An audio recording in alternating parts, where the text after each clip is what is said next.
Bonjour à tous et bienvenue dans cette nouvelle vidéo. On se retrouve aujourd'hui avec mon petit micro. J'espère qu'il est assez proche de ma bouche et que je bouge pas trop et qu'il sonne bien.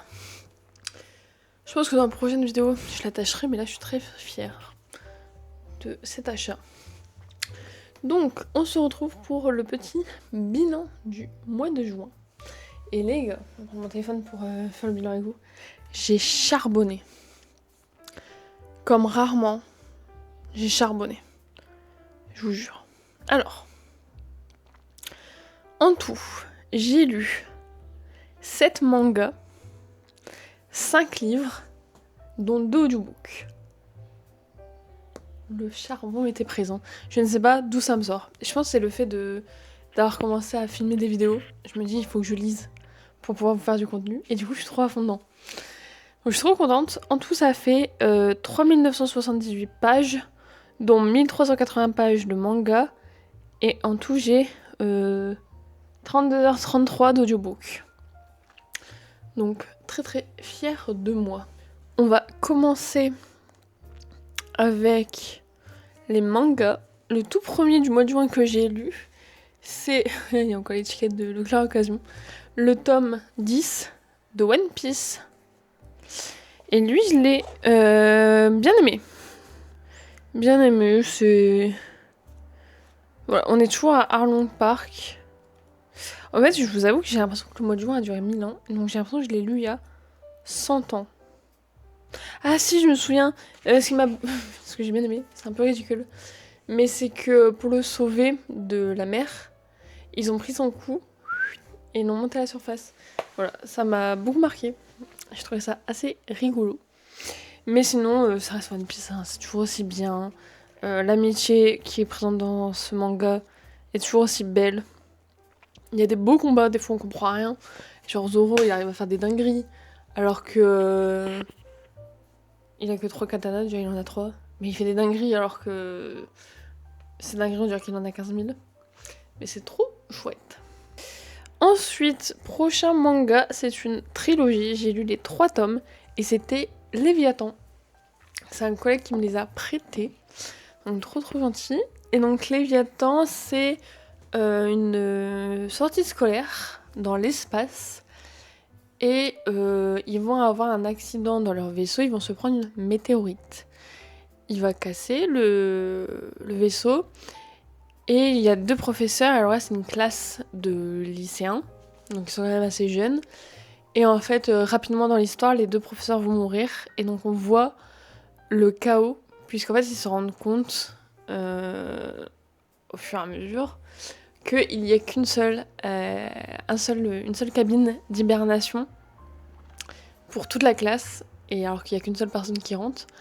Parce que l'oxygène d'urgence et le téléphone d'urgence a été cassé à l'endroit où il y a eu la météorite. Du coup, il y a vraiment que la cabine pour les sauver. Et donc, on va aller voir quand est-ce qu'une bande d'ados se retrouve et gère le fait de devoir choisir une seule personne. Et franchement, c'était trop chouette. C'est très imagé et assez glauque et gore. J'ai vu doigts coupés. J'ai trop kiffé. Les scènes où il y avait les doigts coupés, j'étais en mode waouh, j'ai trop aimé. Et par contre, je trouve que les fins des tomes étaient un peu faciles. Tout était un peu facile. Mais après, il y a que 3 tomes, donc il fallait que ça aille vite. Mais c'est quand même très sympa. Franchement, j'ai beaucoup aimé. Et la fin, j'avais un début de théorie. Et ça s'est avéré vrai. Donc je suis contente. Et c'était bien. Franchement, c'était bien fait et tout, je l'aurais pas pu... Enfin, j'avais pas tout. Donc j'étais quand même surprise et c'était quand même innovant et j'aime bien les trucs glauques. Donc ça m'a bien plu. On continue dans les mangas. J'ai lu les 3 premiers tomes de Vinland Saga. Sous les conseils toujours de mon collègue qui m'a prêté les Léviathans. C'est pour ça que je les ai pas sur moi. Et les Vinland, j'ai les lis sur ma liseuse. Du coup, je les ai pas non plus en physique. Mais je suis mitigée sur cette saga. Il m'en a beaucoup parlé parce qu'il a regardé les animés et là il est en train de se refaire le manga. Donc il m'en a beaucoup parlé. C'est un univers viking. Est-ce que j'avais préparé un petit résumé pour vous le lire? Parce que au tome 3, pour l'instant, je suis incapable de vous faire un résumé. Ou du moins, je ne suis pas sûre de ce que sera mon résumé. Donc, le résumé, c'est: suivez les aventures de Thorfinn, le jeune viking embarqué malgré lui avec une bande de mercenaires sans pitié. Depuis qu'Askelad, un chef de guerre fourbe et sans honneur, a tué son père lorsqu'il était enfant, Thorfinn le suit partout dans le but de se venger. Mais bien qu'il soit devenu un guerrier redoutable, il ne parvient toujours pas à vaincre son ennemi. Au fil des ans, enchaînant missions périlleuses et combats afin d'obtenir des duels contre l'homme qu'il est plus que tout, le gentil Thorfinn est devenu froid et solitaire, prisonnier de son passé et incapable d'aller de l'avant, jusqu'à ce que la vie le force à regarder le monde différemment. Et donc pour l'instant, je suis mitigée. Le tome 1, j'ai rien compris.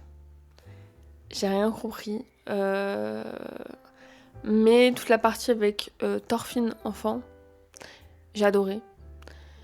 Et la fin, j'ai commencé à tout remettre bien ensemble, les éléments. Donc c'était très chouette. Donc je me suis dit, ok, je continue. Le tome 2, beaucoup aimé, c'est sur le passé, on voit la mort de son père. Et donc lui enfant, donc ça j'ai kiffé. Donc pas de soucis. Et le tome 3, encore une fois, la moitié, j'ai pas compris quoi. Mais c'est parce que j'ai un peu du mal à... Parce que je lis ça sur ma liseuse, mais je lis ça aussi sur mon téléphone, via Kindle. Et du coup, c'est un peu petit. Et du coup, j'ai du mal à voir les gars et me dire, vous êtes qui?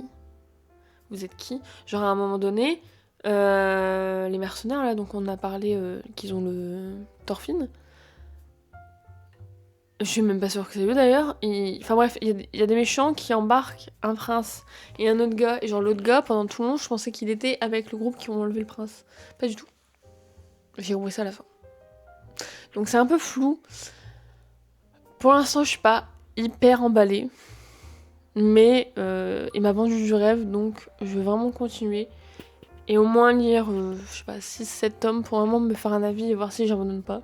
Vu que ça se lit vite et que généralement je lis ça à ma pause au travail, ça va quoi. Je les ai achetés sur ma liseuse, mais c'est tout. Donc ça va. Ça, si j'abandonne, c'est pas très très grave. Donc on verra où cette aventure de Vinland Saga nous mène. Parce que vraiment, il m'a vendu du rêve et il y a une scène. Bah, je pense que, si j'ai bien compris, il y a la scène avec le père où il m'a dit que c'était dans un des tops de ces scènes de manga. J'avoue que j'ai failli pleurer. J'étais pas toute seule dans la pièce quand je l'ai lu, donc j'ai pas pleuré. Mais j'aurais été toute seule, j'aurais pleuré, je pense. Donc ça, je comprends. Et il m'en a parlé d'une autre. Donc j'attends d'arriver au moins à la deuxième qu'il m'a dit, pour voir mon avis définitif sur la saga. Est-ce que je continue ou pas? Il y a 28 tomes. Pour les sagas de manga, c'est terminé. J'ai pas avancé dans Blue Period. Parce que mes livres, ils étaient trop bien. Et en fait, je suis vraiment sur le bord de... Je sais pas comment m'asseoir. Et j'ai commencé Vinland. Donc j'ai un peu mis de côté Blue Period, mais il faudrait que je avance dedans. J'aimerais bien avoir fini cet été, quoi. Sinon, en livre, j'ai fini The Mistake et The Score. Pareil, c'est des relectures. Alors, ceux-là, je les aime bien. Je pense que mon préféré, ça reste Anna et Gareth. Mais j'adore. Franchement, j'adore. Ça se lit super vite. Je crois que The Score, je l'ai lu en 5 jours. Même pas 4, parce qu'il y a un jour où j'ai pas lu. Donc, je l'ai lu en 4 jours. Et encore, je pense que j'aurais pu aller plus vite si j'aurais plus lu. Parce qu'il y a eu le week-end entre-temps. Je suis pas sûre d'avoir beaucoup lu au final. Mais bref, ça se lit super vite, c'est super addictif. Et là, les tomes qu'on a eu, la crise de 80%, ça a été. Les histoires, ça allait. Non, ça s'est bien passé. Franchement, très bonne lecture. Ça reste des classiques, des petites romances universitaires. Franchement, ça s'apprécie. Trop rien à redire. J'ai passé un bon moment. Et voilà. C'est pas super marquant. Et bon, vous connaissez, je pense, les off-campus. Donc, je vais pas m'attarder 1000 ans. Mais voilà, très sympa. Une petite lecture d'entre deux. Très sympa. Parce que j'ai lu... ça sera transition. J'ai lu The Mistake, The Wedding People et The Score. Donc là, on va passer à mon avis sur The Wedding People, que j'ai lu en anglais. J'ai mis 3 semaines à peu près à le lire. Ouais, 3 semaines tout pile. Et j'ai adoré ce livre. Donc, pareil, je vais vous lire le résumé. Où est-ce que je fais le résumé moi-même ?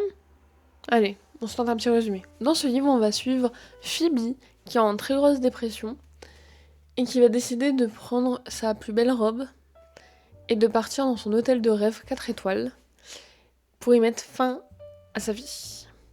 Et en fait, quand elle arrive sur place, elle se rend compte qu'il y a un problème, puisque l'hôtel a été privatisé pour le mariage de Lila et Gary. Et donc elle n'aurait pas dû avoir sa chambre. Et donc elle va croiser Lila dans l'ascenseur. Lila va être en mode tu es un doux, bizarre. Elle va lui dire je suis là pour me tuer. Et Lila elle va dire non non non.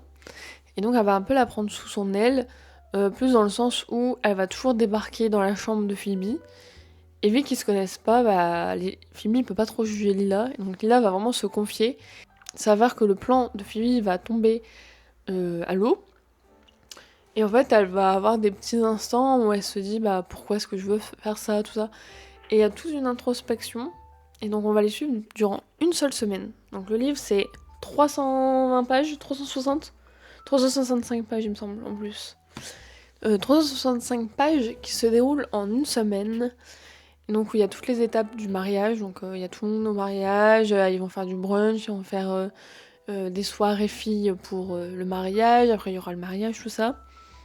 Donc on les suit, et donc on voit tout le développement de Phoebe, le fait qu'elle est arrivée là pour un but et qu'au final, elle va se rendre compte qu'au final on va pas trop suivre le plan, et qu'il peut avoir des petits instants de joie, mais c'est très subtil. J'ai un peu regardé les avis Goodreads, et j'avais vu une personne mettre une étoile en disant elle s'en est remise comme ça alors que de base elle voulait se suicider et tout, nan. Et en fait je pense que c'est surtout une introspection et elle est dans sa bulle. Et c'est tout des messages un peu discrets. C'est très subtil comme livre, je trouve, par rapport à ce sujet-là. Et je trouve que c'est ce qui a rendu ce livre assez poétique et beau. C'est vraiment, juste des petits trucs. Elle est pas en mode je vais mieux et tout. Elle est juste en mode ok, je suis dans l'hôtel. C'est mon nouveau chez moi pendant une semaine. Et voilà. Et elle se laisse aller. Elle décide d'être honnête avec les gens. Et du coup, on voit beaucoup de développement de personnages. Il y a la relation de Lila avec son mari, avec sa famille, elle qui a un passé un peu difficile parce qu'elle a perdu son père, et son père rêvait de la voir se marier. Gary, lui, il a perdu sa première femme d'un cancer, je crois. Donc il y a aussi tout la dynamique entre le couple qui sont en soi, ont vécu tous les deux le deuil. Lui, en plus, il a une petite fille de sa première union. Et donc il y a toute une dynamique différente. Et du coup, vraiment, on avance avec eux, on voit les invités du mariage. Et c'est très sympa, c'est très beau. Et ce qui m'a marqué, c'est qu'il n'y a pas eu de... Il y a eu un plot. Mais vraiment, on a eu le temps de le voir venir. Vraiment, on a eu le temps. Et du coup, c'était super naturel. C'était pas une crise des 80%. Il s'est passé quelque chose. On s'attendait à ce que ça se passe. Et voilà, ça s'est passé.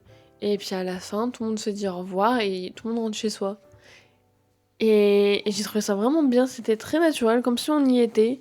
Il n'y a pas eu de... Parce qu'en ce moment, et on va en revenir, hein, mais les crises des 80% en romance... Après là, c'est de la fiction adulte, donc c'est pas pareil. Mais les crises à 80%, je ne peux plus me lever en peinture. Mais genre, plus du tout. Ça me saoule à un point, on va en revenir. Mais du coup, là, vraiment... C'est un truc qui me saoule de plus en plus parce que ça faisait un moment que j'avais pas lu de fantasy. Parce qu'en fantasy, c'est plus des intrigues politiques qui se passent, donc c'est moins flagrant. Mais là, en roman, je peux plus me les voir. Et du coup, là, vraiment, ça s'est fait. On savait ce qui allait arriver. Ça s'est passé. Et on a continué, comme je vous disais. Et vraiment, c'était super frais.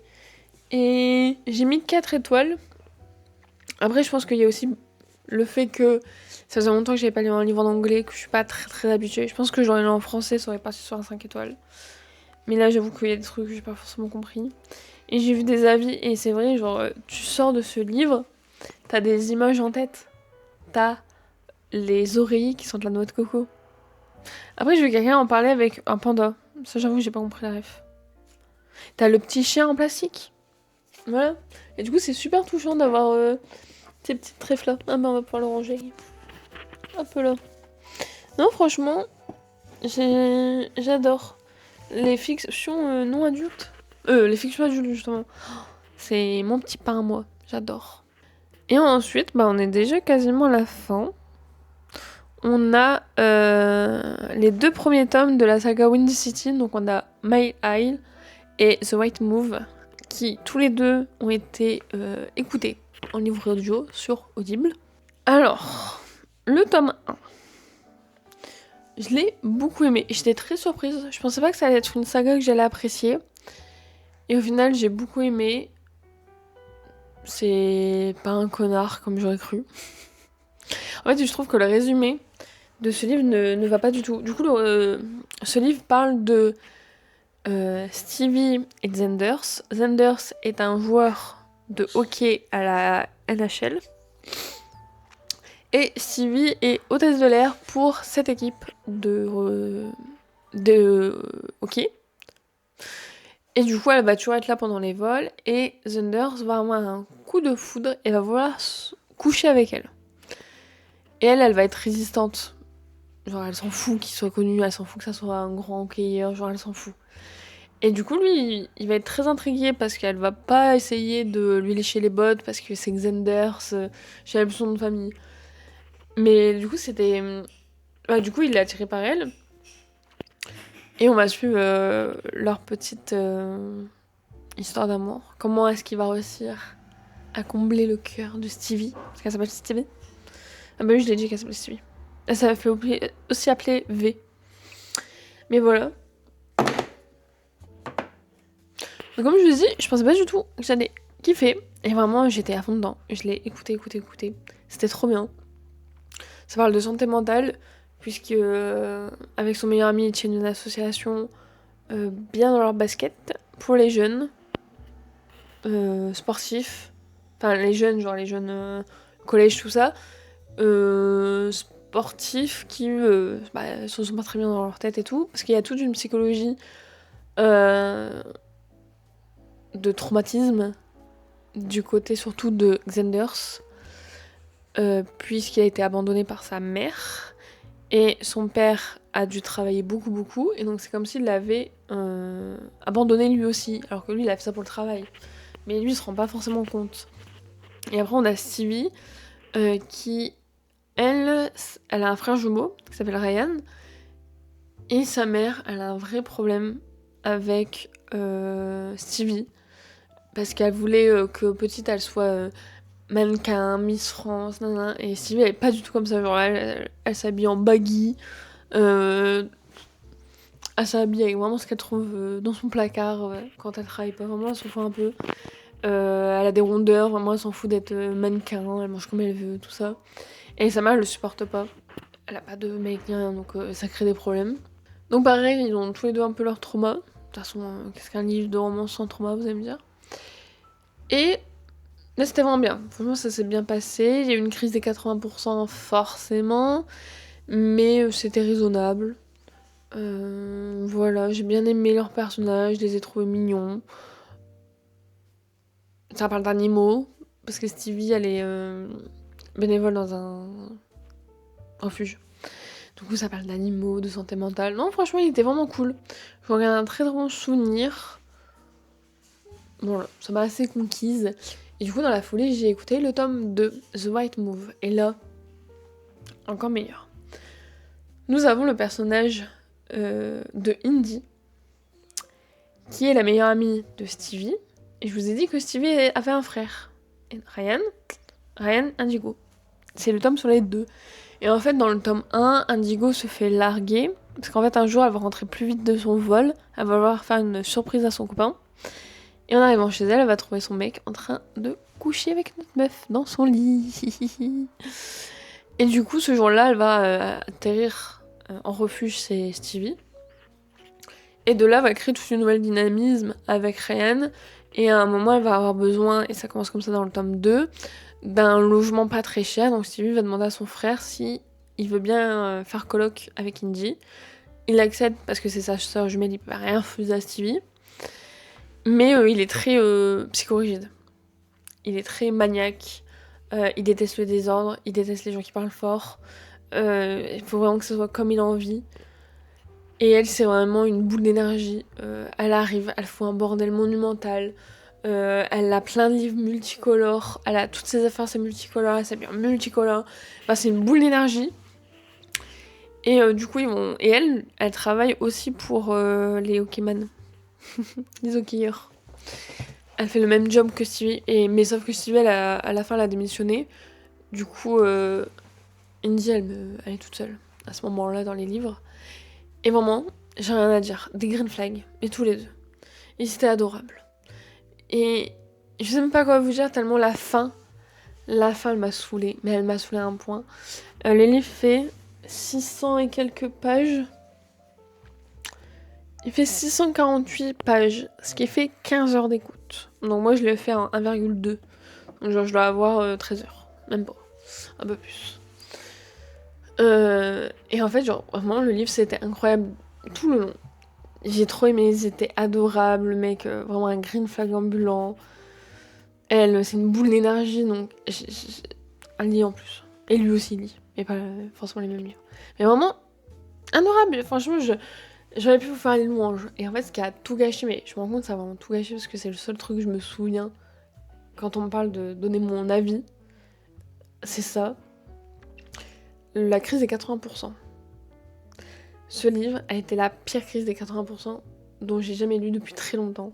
Je pense que le dernier, ça devait être, je pense cet automne-hiver, et j'ai lu The Pumpkin Spice Coffee. Il y avait une crise des 80%. Et c'était enfin, la saga des pumpkins, là, je sais pas comment ils s'appellent. C'est vraiment des livres, télé-réalité. Pas télé-réalité, téléfilm. Donc, une crise des 80% dans un livre un peu téléfilm, ça m'avait gonflé. Bah là, c'est un peu pareil. Je trouve que la crise des 80% n'a absolument rien ajouté au livre. Rien du tout. Et en fait, elle m'a saoulée. Et je vous expliquer un peu plus en profondeur après.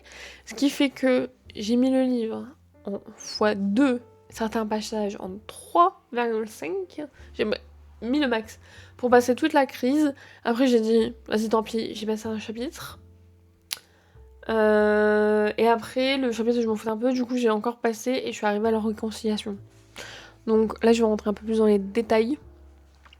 Mais du coup, Indy ne peut pas avoir d'enfant. Et donc, de base, c'est pour ça que le livre existe, elle va chez Ryan pour économiser de l'argent dans son loyer pour son traitement, pour faire congeler ses ovocytes. C'est ça vraiment l'intrigue du livre. Au final, son entreprise a changé de mutuelle et donc la nouvelle mutuelle prend en charge son traitement. No problemo. Entre-temps, la sœur de Ryan, donc Stevie du tome 1, elle se marie. Et voilà. Et un jour, il va rentrer du basket, Ryan, sachant que vraiment c'est à la toute fin, donc ça fait, je sais pas, 400, 500 pages. Allez, 400 pages qu'on a réduit, enfin qu'on a résolu les problèmes, qu'on a travaillé la mentalité, que les traumas, on les a travaillés vraiment en long, en large, en travers, on a tout fait. Et je peux dire 400 pages, c'est long, enfin, là c'est 644, je sais plus combien, c'est un beau bébé quand même. Donc autant de pages, donc ouais, genre 80, donc 80 ça doit faire 400, donc 400 pages, pour que le mec, il tombe sur un test de grossesse, et que la première chose qu'il se dit, c'est Andy. N'oublions pas que sa prétendue meuf est stérile. Et qu'elle lui a déjà dit que si elle arrivait de manière naturelle, c'était un miracle. Et donc le mec, il voit un test de grossesse, et tout c'est Sandy. Alors que nous, on l'a vu de loin, et de loin, on s'est dit non, c'est la Stevie, c'est logique, elle vient de se marier et elle peut avoir des enfants. Indy, elle peut pas avoir d'enfants. C'est, voilà. Et c'est tout ça ce qu'elle lui a dit, il a trouvé ça, et elle était en mode, ouais, faut que je te raconte une bonne nouvelle, et tout, nan, nan. Et elle voulait juste lui dire que sa famille venait lui rendre visite. Et donc, coup, lui, il a cru qu'elle était enceinte, il a paniqué, et voilà, ils se sont embrouillés. Là, j'ai tout passé. Quand je vous ai dit, là, j'ai réécouté un bout, c'était quand elle va à son premier rendez-vous pour la PMA toute seule. J'ai dit ok. Et j'ai repassé, et je suis atterrie quand ils arrivent dans leur maison, leur nouvelle maison, et je pense qu'il venait de lui montrer. Donc c'était à la toute fin des réconciliations. Et il lui a dit je pars au travail, tu me diras si tu veux bien de moi dans cette maison. Un truc comme ça. Et du coup, on comprend, enfin j'ai compris, et j'avais vu des avis sur ça, qu'il a payé les frais pour le traitement. Et que du coup, il a payé la maison. Voilà, et du coup, en fait, toute cette crise des 80%, juste pour nous dire, au final, je t'ai payé tes frais, et je t'ai payé ta maison depuis belle lurette. Mais qu'est-ce que je m'en branle? Pardon. Qu'est-ce que je m'en fous? Vraiment. Et j'ai trouvé que ça servait à rien, parce que j'aurais préféré que sa sœur, surtout qu'il le sait 15 secondes après, hein, que c'est à sa sœur, mais il a déjà tout gâché avec Indy. Donc Indy elle s'en va, et après Stevie elle arrive chercher son test, parce qu'elle est en mode panique à bord, il est où, je veux pas qu'on le trouve. Et en mode, bah, c'est à moi. Enfin, ça se passe pas comme ça, mais vous avez compris. Et du coup, ça m'a saoulée, parce que j'aurais préféré qu'ils annoncent, Stevie et Xanders annoncent à Ryan et Indy que Stevie est enceinte. Que je sais pas s'ils veulent vraiment revenir sur ça pour parler des traitements et faire une petite dispute, bah voilà. Que y a une scène où Ryan il est un peu angoissé par rapport au fait que sa soeur soit enceinte parce que ça lui rappelle les mauvais souvenirs de son trauma. Parce que son trauma c'est parce qu'il est sorti avec une meuf, cette meuf est tombée enceinte. Quand ils étaient jeunes, hein, ils sortaient du lycée. Mais c'était déjà une star du basket, donc pas de soucis. Et du coup, bah, il l'a aimée pendant 9 mois et quand elle a accouché, il a capté que c'était pas son enfant. Et la meuf, elle lui a tout dit et au final, c'était pour se servir de lui pour avoir une pension alimentaire pendant 18 ans. Et c'est tombé à l'eau. Et du coup, c'est pour ça qu'il est trauma, qu'il est trauma des surprises de tests de grossesse. Et le fait qu'il faisait plus confiance à personne et tout, parce que bah, on a essayé de l'utiliser. Et du coup, ça m'a grave gonflé. Parce que j'aurais préféré une petite dispute, où après, elle pense qu'il l'aime pas, que voilà. Et qu'après, il soit là en mode non, j'ai payé tes frais, j'ai payé la maison, même si vraiment le fait qu'il ait payé ses frais, je m'en fous, elle a une mutuelle. Elle a une mutuelle, elle peut se le payer. Et la maison, c'est un peu too much. Enfin bref. Je trouvais que ça servait à rien, à part à nous faire, genre, je sais même pas combien de pages, où ils s'embrouillent, elle est en dépression, elle part chez Rio. Bah c'est pas que je m'en fous, mais franchement je m'en fous complètement. Ah j'avais trop la haine, et depuis j'arrête pas. Dès que je pense à ce livre, qui était génial, vraiment, il serait parti sur un 4,75, je vais pas me mettre 5, parce que... Voilà. Mais franchement c'était bien parti, hein. C'était bien parti. Mais non, ça a tout gâché et j'arrive pas à m'en remettre. Je vous jure, je suis en boucle sur ça. Puis je me dis, mais quel est l'intérêt? Quel est l'intérêt? Genre, ça fait 400 pages, tu me fais lire. Ça fait 10 heures. Ouais, c'est ça. Ça faisait. Il fait environ 15 heures. Ça faisait 12 heures que je l'écoutais. Parler de ses traumas, soigner son trauma, refaire confiance à Andy, machin, machin. Parler de leur projet, machin, machin. Pour qu'au final, 3 heures avant la fin. En plus, je me suis dit, c'est bizarre, il reste 3 heures. Ben, ma grande, t'as été naïve. 3 heures à la fin, il y a ça. Et franchement, la crise des 80%, en romance, je ne peux plus me l'avoir. Peut-être que je vous ferai une vidéo sur ça. En récoltant des avis un peu partout, des arguments. Enfin bref, en me renseignant un peu plus sur le sujet. Mais en romance, je ne peux plus me le blairer. Et c'est donc que là, j'ai fini The Score. Et j'ai fini White Move à peu près en même temps. Je me suis dit, on va faire une pause, les gars. Du coup, je suis allée m'acheter. Je l'ai pas, c'est normal, il est en bas. Je suis allée m'acheter Shadow Reaper. J'ai un trou de mémoire. Je suis allée m'acheter Shadow Reaper et j'ai commencé de la fantasy.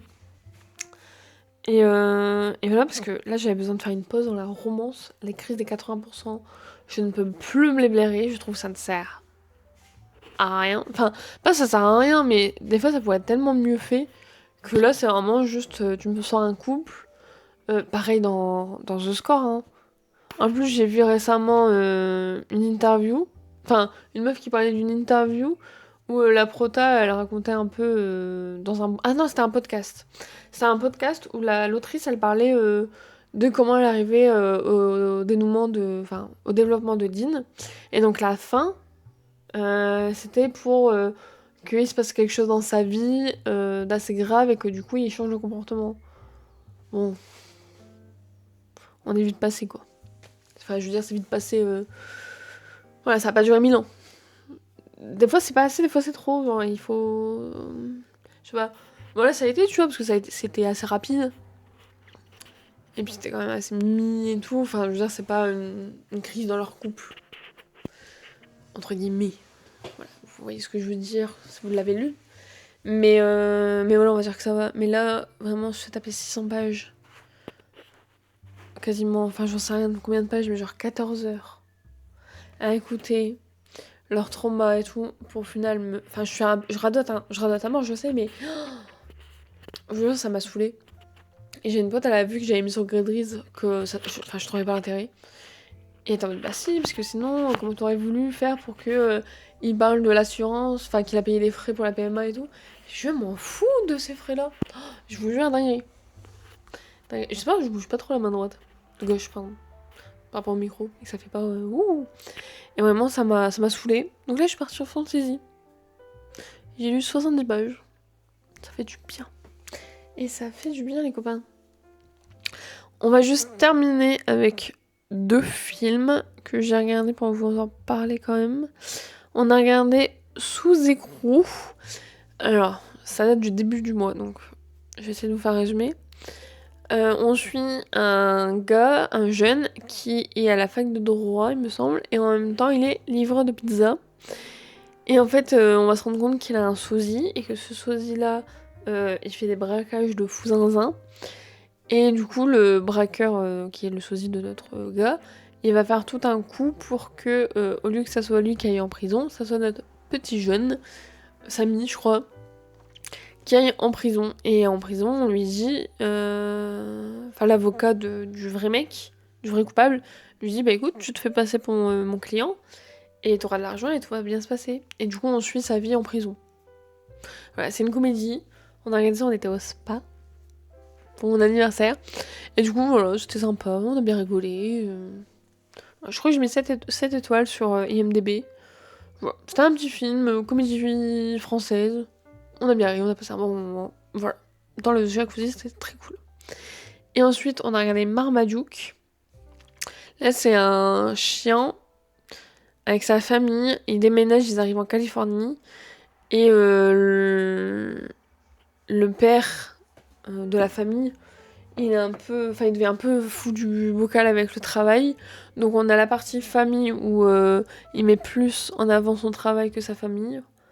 Il passe plus de temps avec dans son travail et sa famille, donc on a ça avec les enfants.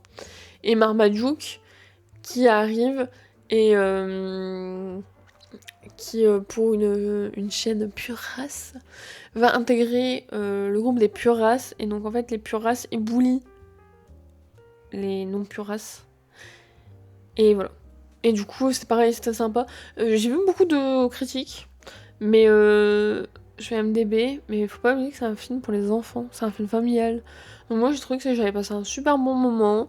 On a des sujets comme le racisme, parce que du coup, t'as le fait d'avoir les pure races et les sous-races, et il y a aussi le côté un peu sociétal de leur rang. Donc hyper intéressant, en plus mis sous forme de chien, je trouve pour les enfants c'est sympa à comprendre. Et en même temps t'avais le côté familial où attention au père, au final ta famille c'est ce qui est le plus important, ne la mets pas, ne la délaisse pas pour ton travail quoi. Et du coup je trouvais ça très bien, des beaux messages, très sympa. Sinon en série, on a commencé Euphoria, on a regardé 2 épisodes parce qu'entre temps il y a eu la canicule, c'est lunaire. Complètement lunaire. Vraiment, c'est une série. Enfin, un mot pour décrire cette série. C'est lunaire. J'avais jamais vu, je savais même pas de quoi ça parlait. Lunaire, j'aime bien. De mon côté, j'ai commencé House of the Dragon. Pareil, j'ai regardé que les 2 premiers aussi. Ça, je le regarde toute seule. J'ai bien aimé. Alors, je sais que de base, il faut regarder Game of Thrones. Mais Game of Thrones me terrorise. Je crois qu'il y a 8 ou 10 saisons. Pas trop ma cam. Hein. Les trucs comme ça, c'est pas trop ma cam. Les grandes séries de longs épisodes, c'est pas trop mon truc. Mais en même temps, je suis une fantasy girl. Donc il fallait que je découvre. Donc j'ai commencé par House of the Dragon. Parce que la saison 3 elle est en cours de diffusion. Donc je me suis dit, pour l'instant c'est petit. Donc ça peut le faire. Et j'ai vu qu'il y avait d'autres spin-offs et tout. Donc voilà. Il faudra bien que je passe par la case Game of Thrones un jour. Mais je suis terrorisée. Vraiment. Et après, j'ai recommencé Friends. Parce qu'en fait, on a pris récemment l'abonnement HBO. D'où Euphoria, House of the Dragon et Friends. J'étais trop contente. J'ai mangé les deux premières saisons. En rien de temps. Je pense en 2 semaines, j'ai mangé les 2. C'était trop bien. Mais j'aime tellement Friends. Et du coup, j'ai compris que c'était vraiment les sitcoms que j'adorais. Enfin, j'adore Friends. Mais je me suis dit qu'il y a peut-être d'autres sitcoms que je pourrais grave kiffer. Donc faudra que je découvre. Parce que c'est très rapide. C'est 25 minutes l'épisode et donc ça me tient bien. Et c'est léger, tout ça j'aime bien. Pourtant faut se concentrer, hein, mais je sais pas. J'aime bien les trucs plus courts. Enfin, j'ai l'impression de vraiment... J'ai le temps. Alors que le soir me tape un épisode de 1 heure, je suis en mode... J'ai pas le temps, faut que j'aille me laver, faut que j'aille dans mon lit, faut que j'aille me... Enfin en fait, lire c'est tellement ma priorité que regarder des séries, j'ai de 1 heure l'épisode, j'ai un peu du mal. Parce que pour moi la priorité c'est vraiment mes livres. Du coup voilà. Mais du coup Friends, vraiment j'adore. Je suis à la saison... J'ai commencé la saison 3 aujourd'hui. Je suis au début. Et non, j'adore. Mais pour l'instant... Avant j'aimais pas la saison 1. Et je l'ai regardée il y a 4-5 ans. Mais c'est la première fois que je regardais Friends.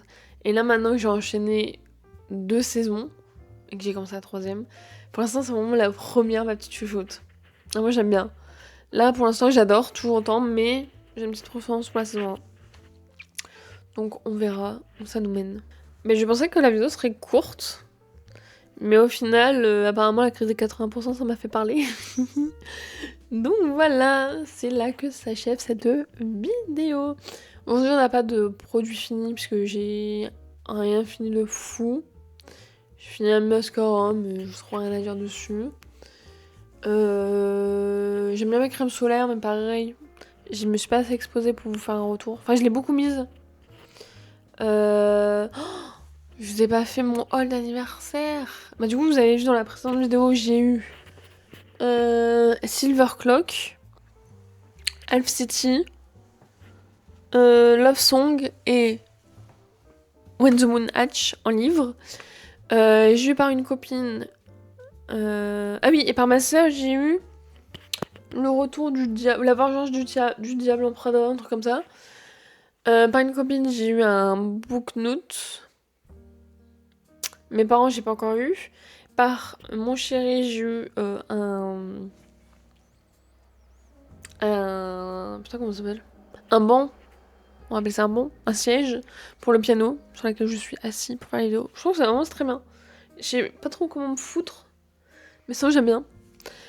Et j'ai eu quoi? J'ai eu un métronome et j'ai eu un petit tissu à mettre sur mon piano pour pas qu'il prenne la poussière. Donc j'étais bien gâtée. Et celle qui m'a offert le book nude m'a offert la crème solaire, la même que je vous ai montrée dans le bilan du mois de mai, mais version matifiant. Et elle l'avait déjà acheté quand j'avais reçu la mienne.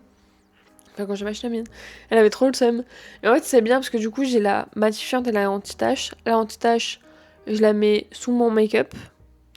Et la matifiante, je la mets quand j'ai pas de make-up. Voilà, et je suis très très fan. Mais après, niveau... Enfin, je me suis pas exposée plus que ça. Je l'ai plus mis en préventif qu'autre chose. Donc, trop rien à vous dire. Mais j'aime bien. Un peu grave, comme je vous en avais parlé dans la vidéo. Mais l'effet part vite. Donc, je suis assez contente. Et sinon, c'est tout. Et donc, sur ces belles paroles, on se retrouve la semaine prochaine pour une nouvelle vidéo. Sur ce, prenez soin de vous. Ciao, ciao!